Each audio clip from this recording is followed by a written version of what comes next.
திரு ஆதவ் அர்ஜுனா அவர்கள் வெளிப்படையான அழைப்பை முன்வைத்தார். இந்திய யூனியன் முஸ்லீம் லீக் மற்றும் விடுதலை சிறுத்தைகள் கட்சி ஆகிய இரண்டு கட்சிகளும் தாவேகா தலைமையிலான இந்த அமைச்சரவையில்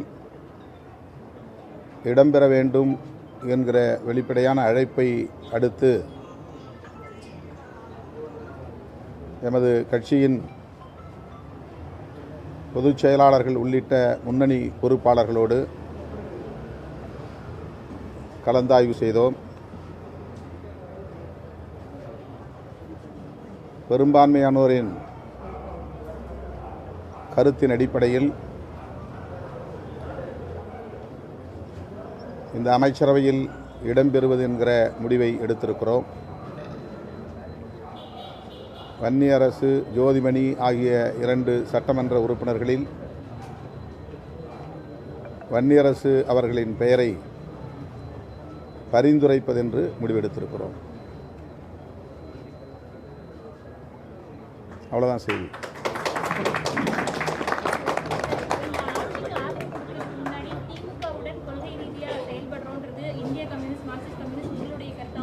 இப்போ ஆட்சியில் இடம்பெறும் பொழுது திமுக கூட்டணியிலிருந்து வெளியேறி இடம்பெற வேண்டிய சூழல் இருக்கும். அடுத்த கட்ட நகர்வு தாவேகா கூட இணைந்து இருக்குமா? இன்றைக்கு அமைச்சரவையில் நாங்கள் இடம்பெறுகிறோம் என்கிற அறிவிப்பை மட்டும் வெளியிடுகிறோம். மற்றவை பின்னர் நாம் விரிவாக பேசலாம். இன்றைய சூழலில் அமைச்சரவையில் இடம்பெறுவது என்பது எங்கள் கட்சியின் பெரும்பாலானோரின் கருத்தாக இருக்கிறது. 8ஆம் தேதி இரவு 6 மணிக்கு நாங்கள் நடத்திய இணையவழி உயர்நிலைக்குழு கூட்டத்திலும் 32 பேர் பங்கேற்றதில் ஒரு சிலரை தவிர அத்தனை பேரும் அமைச்சரவையில் இடம்பெற வேண்டும் என்கிற கருத்தை முன்வைத்தார்கள். நிறைவாக தலைவர் என்ன முடிவெடுத்தாலும் அதற்கு கட்டுப்படுகிறோம் என்கிற நிலைப்பாடு மேற்கொள்ளப்பட்டது. அதனை ஒட்டித்தான் 9ஆம் தேதி முற்பகல் பொதுச் செயலாளர்கள் சிந்தனை செல்வன், ரவிக்குமார் ஆகியோரோடு நான் உயர்நிலைக்குழுவின் முடிவை முன்வைத்து கலந்தாய்வு செய்தேன். நிறைவாக நாங்கள் வெளியிலிருந்து ஆதரவு அளிப்பது என்கிற முடிவை எடுத்தோம். நிபந்தனையற்ற ஆதரவை நல்குவது என்கிற முடிவை எடுத்தோம். அதன் அடிப்படையில் தான் ஆதரவு கடிதத்தையும் வழங்கினோம். செய்தியாளர்களிடையே பேசுகிற போது வெளியிலிருந்து ஆதரவு நல்குவது என்பதை உறுதிப்படுத்தினோம். ஆனாலும் கட்சியின் முன்னணி பொறுப்பாளர்கள் அமைச்சரவையில் இடம்பெற வேண்டும் என்கிற கருத்தை மீண்டும் மீண்டும் வலியுறுத்தி வந்தார்கள். என்றாலும் கூட நாங்கள் அதை மீளாய்வுக்கு எடுத்துக்கொள்ளவில்லை. இந்த சூழலில்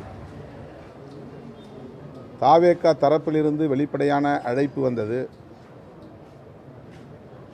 அந்த அழைப்பையொட்டி கட்சியின் முன்னணி பொறுப்பாளர்கள் அமைச்சரவையில் இடம்பெறுவதை பரிசீலிக்க வேண்டும், கூட்டணி ஆட்சி முறையை தமிழகத்தில் கொண்டு வர வேண்டும் என்கிற கருத்தை முன்மொழிந்த இயக்கம் முதல் இயக்கம் விடுதலை சிறுத்தைகள் கட்சி. 1999 மூப்பனார் அவர்களோடு நாங்கள் தேர்தல் அரசியலில் அடியெடுத்து வைத்தபோது முன்வைத்த முழக்கம் ஆட்சியிலும் பங்கு, அதிகாரத்திலும் பங்கு என்பதாகும். ஆகவே தமிழக அரசியல் வரலாற்றில் முதல் முறையாக கூட்டணி ஆட்சி முறை என்பது அறிமுகமாகிறது. எனவே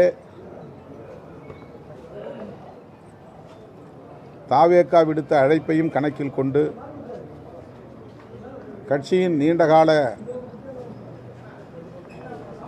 கனவையும் கருத்தில் கொண்டு இந்த முடிவை எடுக்க வேண்டும் என்கிற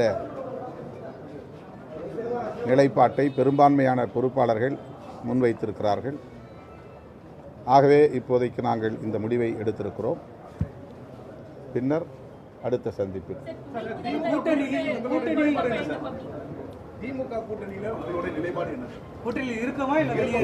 இதெல்லாம் நான் நாளைக்கோ நாளை மறுநாளும் உங்களை அழைத்து பேசுவேன். இது நான் அழைக்காமல் நீங்கள் வந்திருக்கிறீங்க, உங்களுக்கு தகவல் கொடுத்துருக்குறோம்.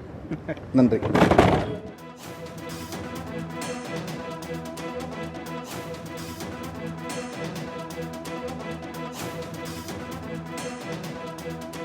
அண்மை செய்தி. தமிழக அமைச்சரவையில் முதல் முறையாக பங்கு பெறுகிறது விடுதலை சிறுத்தைகள் கட்சி. முதல் முறையாக அமைச்சரவையில் விசிக பங்கு பெறும் என்று விசிக தலைவர் தொல் திருமாவளவன் அவர்கள் செய்தியாளர்களை சந்தித்து தற்பொழுது உறுதி செய்துள்ளார். விசிக எம்எல்ஏ வன்னியரசு அமைச்சரவையில் இடம்பெற இருப்பதாகவும் அவர் தெரிவித்த அந்த அண்மை செய்தியை நாம் பார்த்தோம். தாவைக்க அமைச்சரவையில் விசிக இடம்பெறும் என்று தற்பொழுது திருமாவளவன் உறுதி செய்துள்ளார். அமைச்சரவையில் இடம்பெற வேண்டும் என்பது எங்கள் கட்சியின் பெரும்பாலானோர் கருத்தாக உள்ளது என்றும் அவர் கூறியிருந்தார்.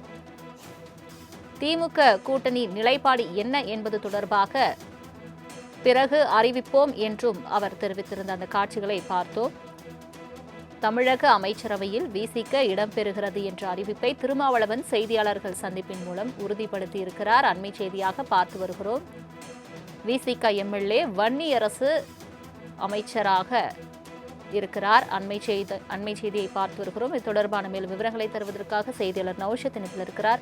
நௌஷத், வணக்கம். தாவைக்க அமைச்சரவையில் விசிக இடம்பெறும் என்று திருமாவளவன் உறுதி செய்திருக்கிறார். முழு விவரங்களை சொல்லுங்க.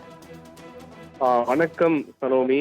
தற்போது விடுதலை சிறுத்தை கட்சியினுடைய தலைவர் தொல் திருமாவளவன் ஒரு அதிகாரப்பூர்வமான அறிவிப்பை வெளியிட்டிருக்கிறார். மிக முக்கியமாக ஆட்சியிலும் அதிகாரத்திலும் பங்கும் என்ற முழக்கத்தை 1990களில் தமிழகத்தில் முன்வைத்த ஒரு கட்சி விடுதலை சிறுத்தை கட்சி. அதை ஏற்றுதான் மிக முக்கியமாக தாவேகா பொறுத்தவரைக்குமே தன்னுடைய முதல் மாநாட்டில் கூட ஆட்சியிலும் அதிகாரத்தில் பங்கு என அறிவித்திருந்தார். அது பெரும் பேசுபொருளானது.